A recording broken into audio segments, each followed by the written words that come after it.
ഈ ടാസ്കിൽ ജയിച്ചത് ആര്യനാണെങ്കിലും ഈ ടാസ്ക് തൂക്കിയത് നെവിൻ തന്നെയാണ്. കാരണം നെവിൻ അത്രയും എൻ്റർടൈൻമെൻ്റ് ആയിരുന്നു. അവിടെ ഭയങ്കര സൗണ്ടും ബഹളമൊക്കെ ആയിട്ട് നല്ല രസമായിരുന്നു കാണാൻ. ആൾക്ക് തീരെ ഇത് പിടിക്കാനുള്ള പറ്റുന്നില്ല എന്നൊക്കെ പറഞ്ഞിട്ട് ഇരുന്ന് സൗണ്ട് ഉണ്ടാക്കായിരുന്നു. ബിഗ് ബോസ് തന്നെ കളിയാക്കി ചോദിക്കുന്നുണ്ട്, നെവിന് പാട്ട് പാടാണോ എന്നൊക്കെ ചോദിക്കുന്നുണ്ട്. അതുപോലെ തന്നെ നൂറക്ക് നെവിൻ ചെയ്യുന്നതൊക്കെ കേട്ടിട്ട് ഭയങ്കര ഇറിറ്റേറ്റ് ആവുന്നുണ്ട്. അതുപോലെ തന്നെ ചിരിയും വരുന്നുണ്ടായിരുന്നു നോറക്ക്. അങ്ങനെ ഗെയിം നല്ല രീതിയിൽ തന്നെയായിരുന്നു അവസാനിച്ചിട്ടുണ്ടായിരുന്നത്. ഇതിൽ വിജയിച്ചത് ആര്യനായിരുന്നു.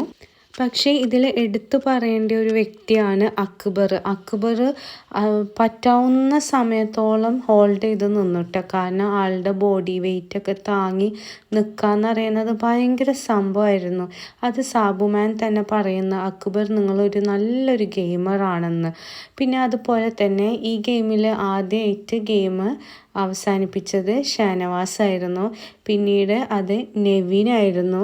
നെവിൻക്ക് കിട്ടിയത് 2 പോയിൻ്റായിരുന്നു, ഷാനവാസിന് കിട്ടിയത് 1 പോയിൻ്റായിരുന്നു. പിന്നെ മൂന്നാമത് അനീഷായിരുന്നു. അനീഷിന് 3 പോയിൻറ്റും 4 പോയിൻറ്റുമായിട്ട് അക്ബറും 5 പോയിൻറ്റുമായിട്ട് ആദിലയും 6 പോയിൻറ്റുമായിട്ട് അനുമോളുമാണ് ഇതാക്കിയിട്ടുണ്ടായിരുന്നത്. അങ്ങനെ 7 പോയിൻറ്റുമായിട്ട് നോറയും 8 പോയിൻറ്റുമായിട്ട് സാബുമാനും 9 പോയിൻറ്റുമായിട്ട് ആര്യനുമാണ് ഈ ഗെയിം അവസാനിപ്പിച്ചത്.